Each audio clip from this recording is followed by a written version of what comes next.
Seguimos en esta tertulia de jueves 28 de noviembre de 2024. Estamos con Pablo Díaz, Cecilia Aguiluz, Gabriel Mazarovich y Esteban Valenti.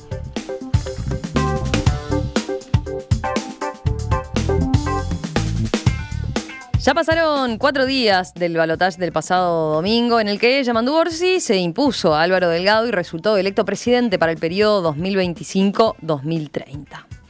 Desde entonces fueron sucediéndose varios análisis. Así que con el paso de los días, con un poco más de perspectiva, les proponemos qué factores encuentran para explicar el resultado de la votación.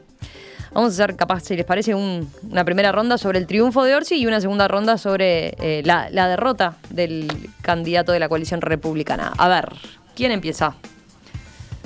¿Querés empezar vos, Esteban? Dale. Mientras que yo me conecto con los que están a distancia porque los perdí. A ver, para mí es muy difícil separar una cosa a la otra. Es decir, bueno. Realmente sería un ejercicio estéril. Yo creo que, primero, la elección se transformó al final, no al principio, pero al final hubo 3 campañas electorales, la de interna, la de octubre y la de noviembre, diferentes. Pero el centro fue un balance general de estos 5 años de gobierno. El balance general de estos 5 años de gobierno le salió mal al gobierno.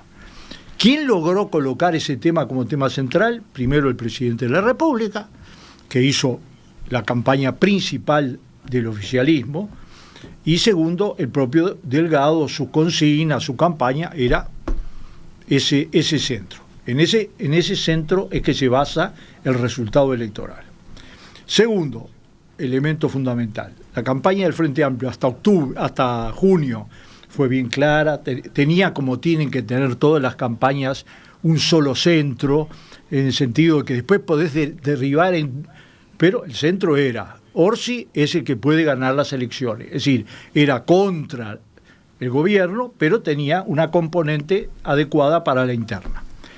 Después se dispersó totalmente, no logramos concentrar en temas, perdimos 3-4% de los votos en los últimos 2 meses, y luego que retoma Orsi la conducción y el debate tiene una importancia muy grande porque replantea a Orsi como el centro del asunto y el gobierno como la otra parte, además con una característica.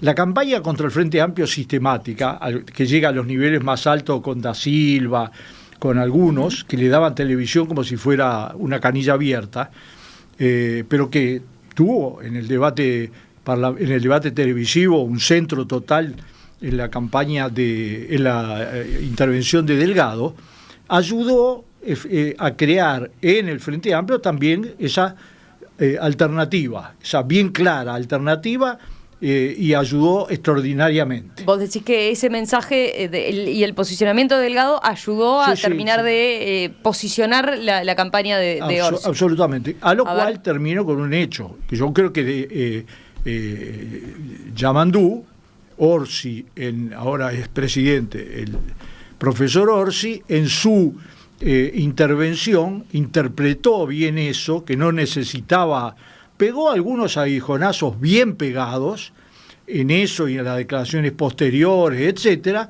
y logró ubicar. También hay un hecho muy importante: las giras que hicieron la fórmula por todo el interior dieron su resultado. A ver, Pablo.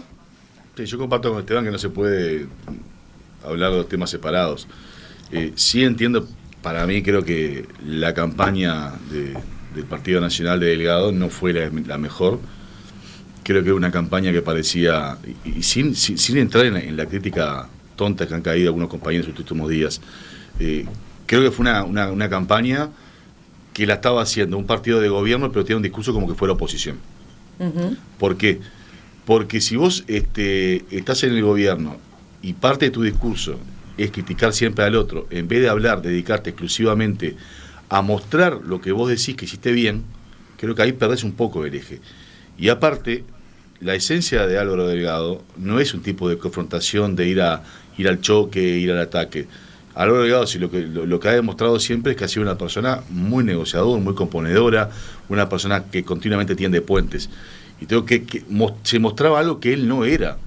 Y él estaba, y se notaba que él no es eso de ir el agravio continuo. Pero eso fue una definición de la campaña que se tomó, y bueno, cuando el Frente Amplio se mofaba de que Álvaro Delgado nombró 25 veces al Frente Amplio en el debate, yo creo que eso a la sociedad no le terminó gustando.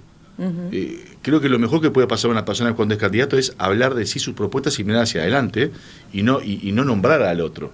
Y bueno, yo creo que eso fue también parte de un error en la campaña que terminó llevando a que el Frente terminara ganando la elección. Para mí, porque uno dice, Esteban siempre decía, el gran perdedor fue la calle Pou de esta elección. Y en realidad no fue la calle Pou el perdedor. Creo que fue el contexto de la calle Pou, más allá de todo, que él tiene un gran nivel de aprobación, no se logró trasladar. Yo no lo creo, mirá lo que te digo. Bueno, está bien. Él no se traslada al nivel de aprobación de la calle Pou a los votos de Delgado, porque creo que ahí fue el error, ahí estuvo el error, de no lograr mostrar todo lo bueno, sino que era hablar de lo malo del otro. Y ahí fue el error de la campaña para mí. Para mí la termina perdiendo. Si yo tendría que agarrar una balanza, creo que la tenemos perdiendo más Delgado que lo que la gana el Frente Amplio. Digo, eso es una... O sea, en eso compartís algo de lo que dice Esteban. Sí. Gabriel. Bien, yo sí voy a respetar la consigna. Sé que están relacionadas, pero voy a hablar de la campaña del PA. Porque, a ver, y me parece que hay que hablar de proceso. O sea, eso lo sabe Esteban también. Las campañas definen todo, pero las campañas se juegan en los años previos. Y yo creo que el Frente Amplio hizo muy bien los deberes a partir de la derrota del 2019. Y que no se puede explicar el desempeño electoral del Frente Amplio, ni siquiera la candidatura de Orsi hoy, si no se hace un recorrido largo. El Frente Amplio se paró sobre sus propios pies en el voto a voto del 2019.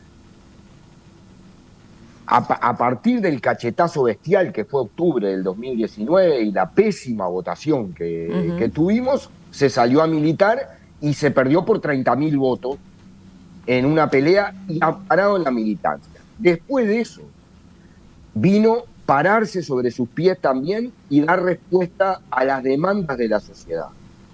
No se puede explicar la presidencia de Fernando Pereira del Frente Amplio sin el respaldo del Frente Amplio a la Junta de Firmas de la LUC y al referéndum de la LUC. Y haber juntado 800.000 firmas en la pandemia, de las cuales 500.000 las juntaron los comités de base del PA. No se puede explicar eso sin mantener el diálogo con la sociedad a través del FAT Escucha, a través del recorrido permanente y de pasar de 200 comités de base en el 2019 a 494 ahora. Y no se puede explicar esta campaña que tuvo todos los méritos de Yamandú, que señala Esteban, pero que además fueron así. Hay una proyección de Yamandú hacia el interior, hay una votación. Vos decís que la ganó Yamandú, no es que la haya perdido Delgado. No, la ganó el Frente Amplio, no solo Yamandú.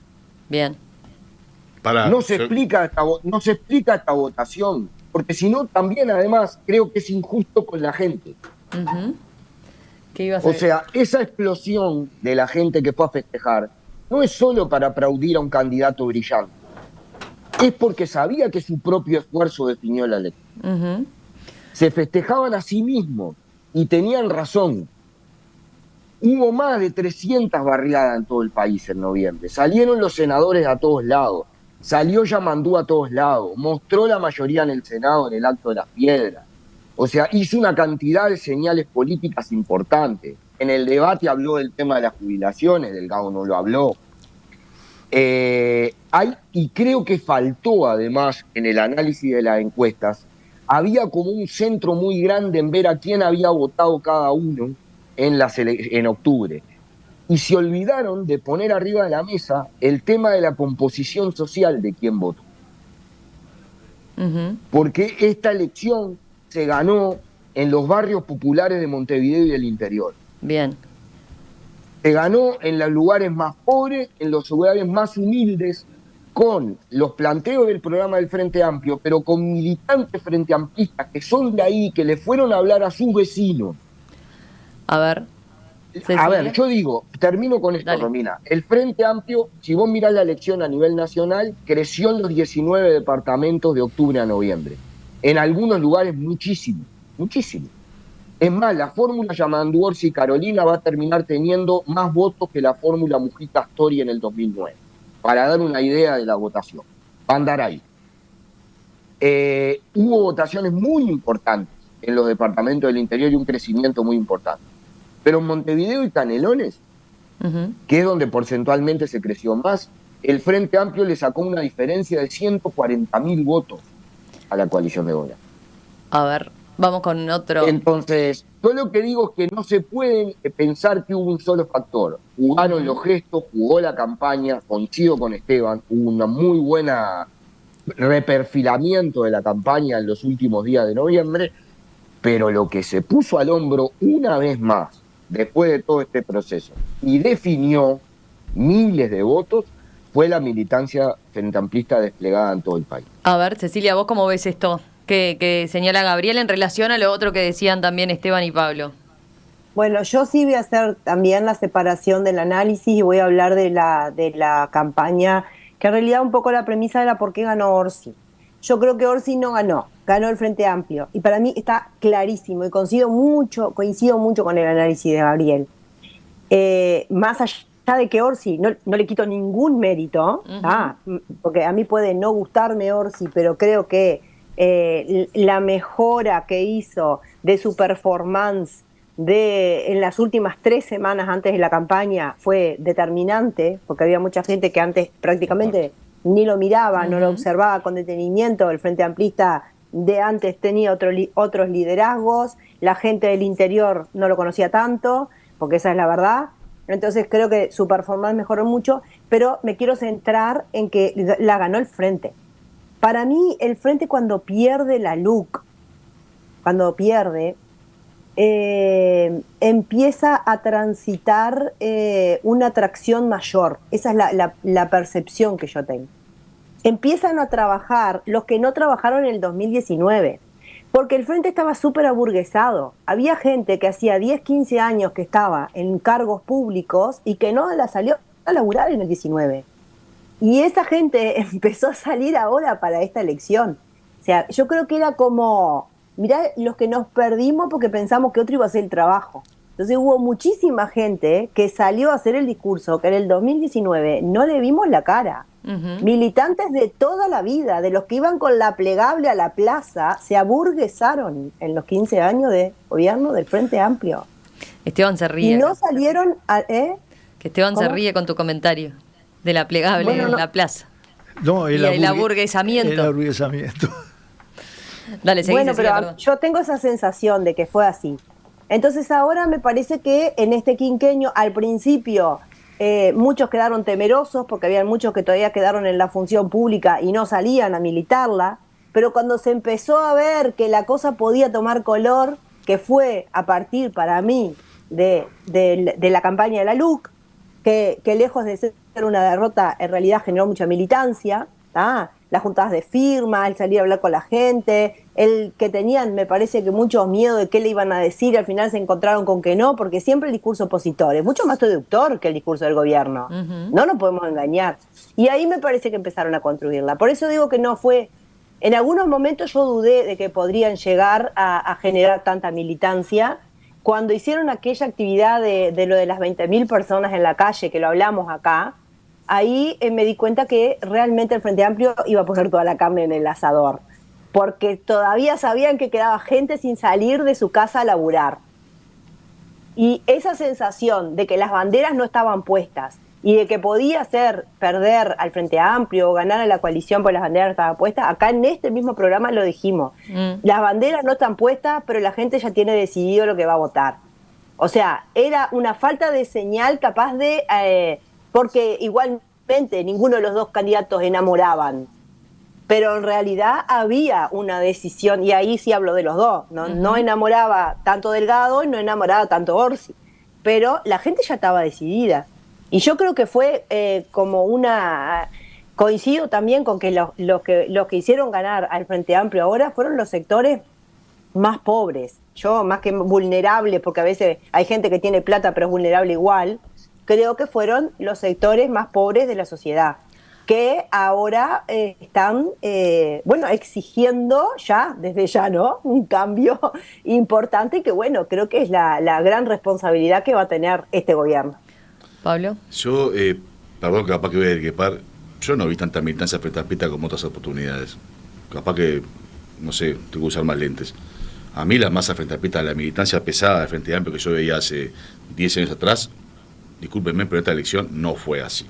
No vi eso. No vi esa masa grande. Sí, obviamente que militar, lo que sea. Pero por no verla perdimos, Pablo. No, por pero te digo, perdimos, en la calle te digo, si la Frente Amplia antes tenía mucho más militancia. Yo esta vez no la vi tan grande la militancia.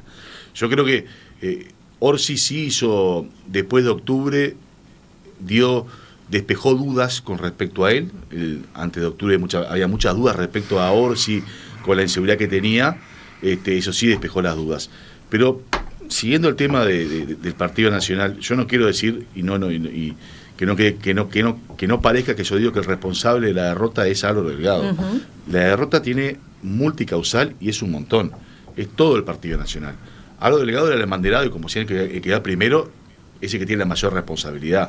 Pero que hay un conjunto de cosas que pasaron y cómo se actuó, y también cómo actuó cada uno de los actores y cada uno de los referentes del Partido Nacional, que contribuyó también a la derrota. Es muy simplista decir Álvaro Delgado es el responsable. Es muy simplista decir la calle de Pau hizo las cosas y él es el responsable. Todos fueron responsables, porque todos también tuvieron su cuota aparte y todos también tomaron algunas definiciones. El decidir ciertos sectores del partido hacer un ataque virulento, algo que no estamos acostumbrados acá, al agravio hacia el Frente Amplio, también genera cierta responsabilidad, porque eso a la gente no le gusta. Obviamente le va a gustar a la pecera chica donde uno quiere agarrar un voto, ahora, pero yo no tengo que hacer un discurso a los convencidos, tengo que hacer un discurso a la gente que no está convencida. Si yo solamente me voy a quedar quiero tener un pedazo grande de la torta chica, es una visión. Ahora, si yo quiero ganar, quiero crecer, no puedo quedarme solamente en la misma pecera.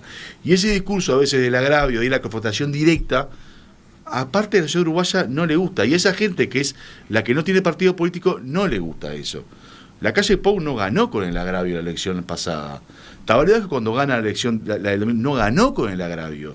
Siempre es con un tema propositivo. Bueno, entonces ahí somos todos responsables.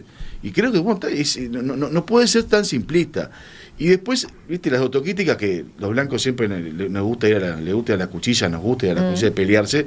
Lo que pasa esta semana me parece una tontería absoluta, que es lo que uno tiene que tomar cuando uno tiene que reflexionar lo que pasa de una elección, tiene que hacerlo en frío, tiene que hacerlo, pensarlo bien, y tiene que ser analítico, no puede simplemente reaccionar en base a lo que le dice el cuore. Porque esto es política, esto es algo que uno tiene que hacerlo con sentido común, tiene que analizar, buscar las causas reales. Esto fue multicausal. Astesiano tuvo que ver, por supuesto que tuvo que ver. ¿Cómo se manejó el tema de Marcet? Por supuesto que tuvo que ver. ¿Cómo se manejó la campaña? Por supuesto que tuvo que ver. Es multicausal. No se puede agarrar y ser tan lineal.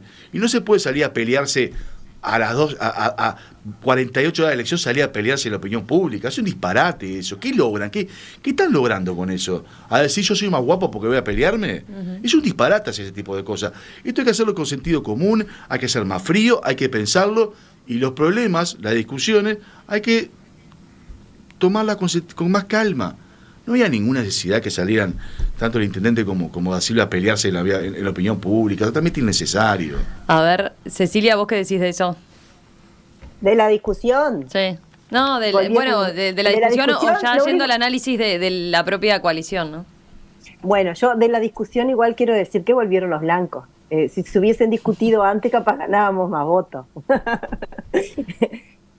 ¿Vos lo ves así? ¿Que le faltó competencia interna ahí? Competencia interna faltó en la interna, eso es una realidad. Le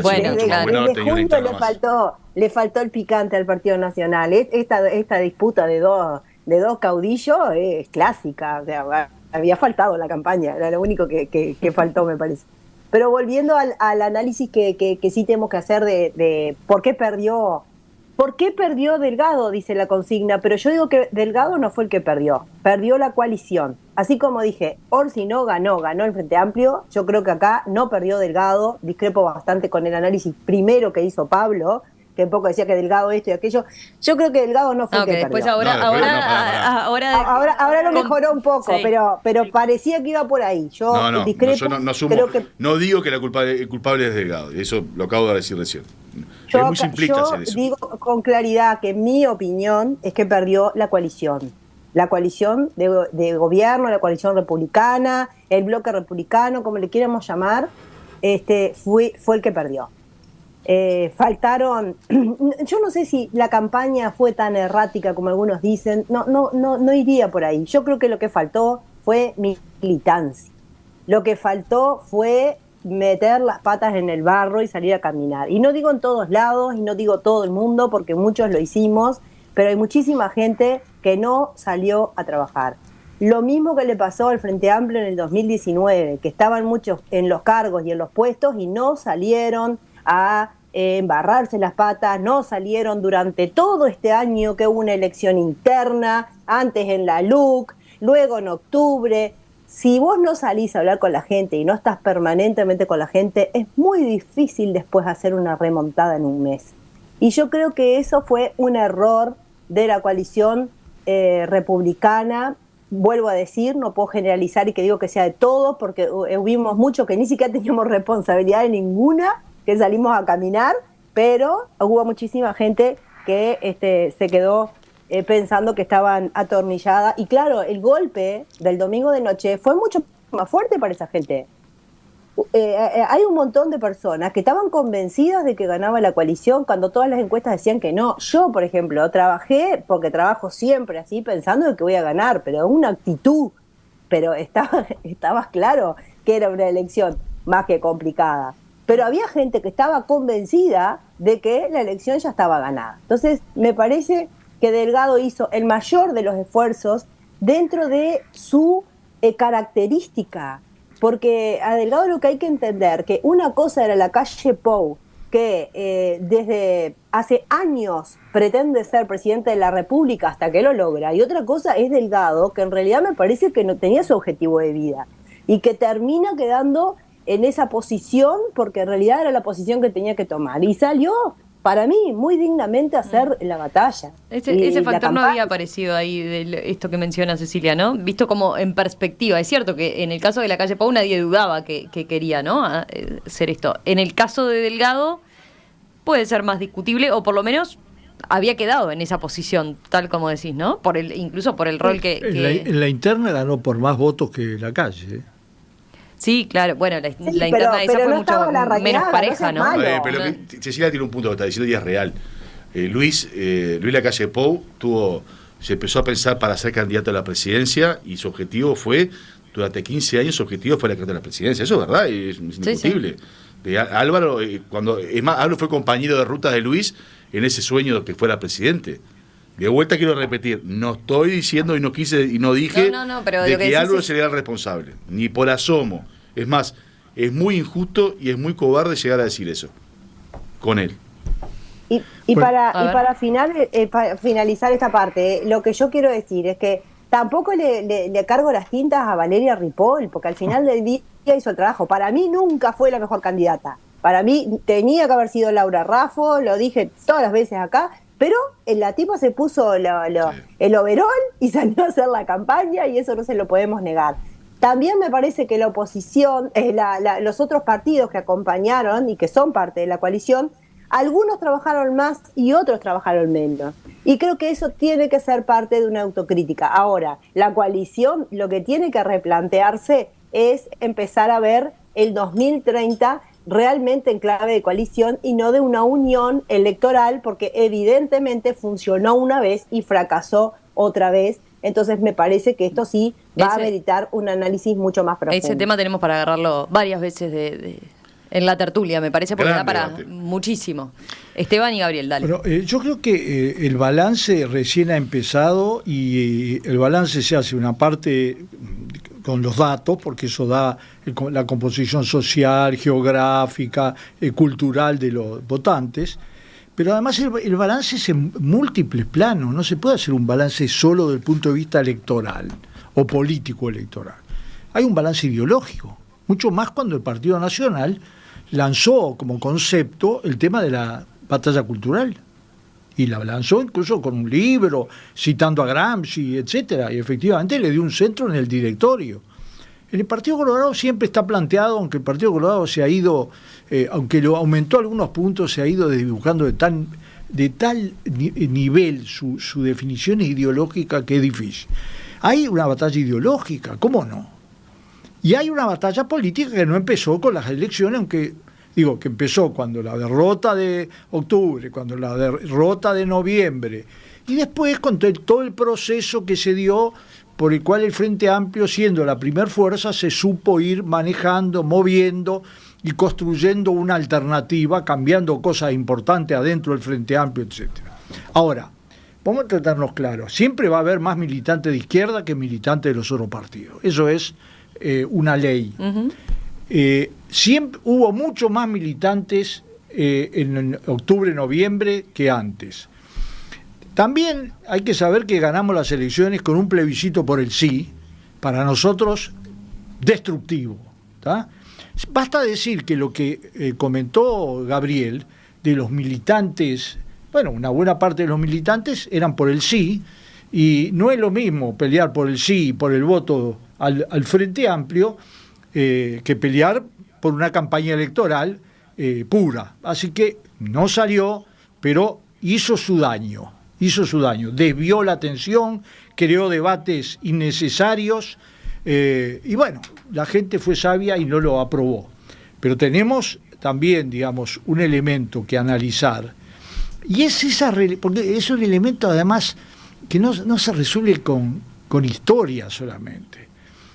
¿Cómo llega las ideas, las propuestas, y cuáles son las que más llegan a la gente y por qué vías llegan? Es un análisis muy serio que hay que hacer, porque de eso también depende la democracia en el Uruguay.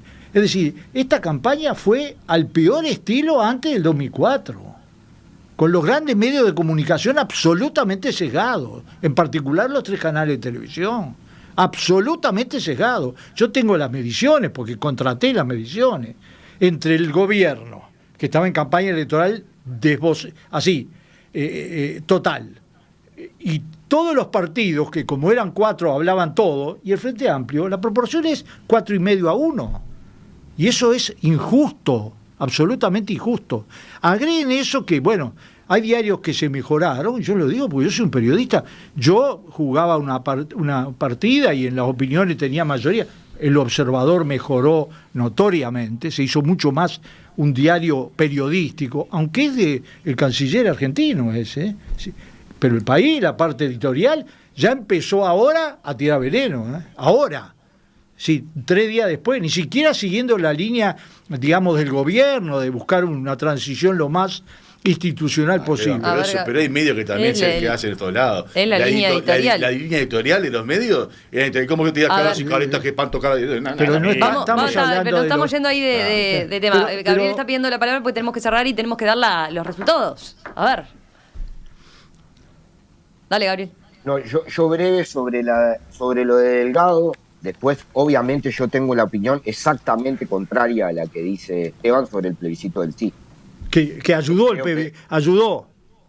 El 70% de los frenteamplistas votaron sí, y en noviembre se definieron parte de los 100.000 que habían votado sí, no habían votado el Frente Amplio, para el lado del Frente Amplio. No me digas. Y si no se hubiera hecho campaña, bueno, discrepamos radicalmente en eso. Sí, yo creo por suerte. Y claro, por suerte. Estoy alegre de discrepar contigo en eso sobre el papel del movimiento popular organizado en la transformación social. No es el papel del movimiento. ¿Por qué? Es eso, por favor. Son los ultras a los que se sumaron ustedes. No son ultras. Es la gente. Vamos a ir un día, te invito a dialogar con la gente de verdad y no estar en el mundo virtual de las redes. No te preocupes, no te hagas el dueño del mundo real, que antes que vos pisaras su lugar yo lo había recorrido 7 veces. Perfecto. Vamos a escuchar. Y vamos de nuevo a donde lo había recorrido. Yo ya lo hice. Discrepo con eso. A ver, discrepo radicalmente. Vos ibas lo que digo sobre Delgado, sí. sobre Delgado y la campaña del Partido Nacional. yo comparto muchas cosas del tema del desdibujamiento de la coalición y de lo que dijo Esteban del Partido Colorado. El Partido Colorado tuvo una debilidad extrema en la campaña de noviembre. Extrema. No se lo vio y además se había desdibujado tanto que no tenía que mostrar. No tenía que mostrar. Claro, eso. No tenía que mostrar, no hubo nada. O sea, podían sacar otro spot de Ojeda levantando pesas más grandes, pero nada más que eso. No tenían otra cosa para proponer y mostrar. Y eso se sintió. Creo notoriamente que hubo una dificultad con el tema de la elección de la fórmula, que no ayudó ni a la interna del Partido Nacional ni a la interna de la coalición, generó problemas. O sea, así como la fórmula fue un problema para el Frente Amplio en el 2019, esta vez fue al revés. O sea, es claramente así y eso se notó. Y por último, creo que el planteo de pegar tanto la suerte al desempeño y al peso de la calle Pou le jugó un problema, porque en realidad no hubo esa traslación automática, no se logró transmitir, y creo que se generó ese problema en muchos lugares, sobre todo en el interior del país, y creo que eso jugó sin duda en la elección. Y comparto con Pablo, esto es mucho más profundo que analizar la campaña en sí. Puede haber errores de campaña, pero no es solo eso, no es ese el problema central en esa cuestión.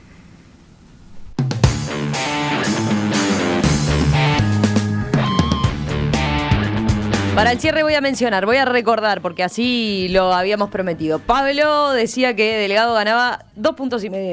Por 2,5 puntos. Cecilia planteaba que Delgado ganaba por entre 1,5 puntos y 2. Gabriel decía que Orsi estaba 3 puntos arriba y Esteban dijo que estaba 4 puntos arriba, ¿no?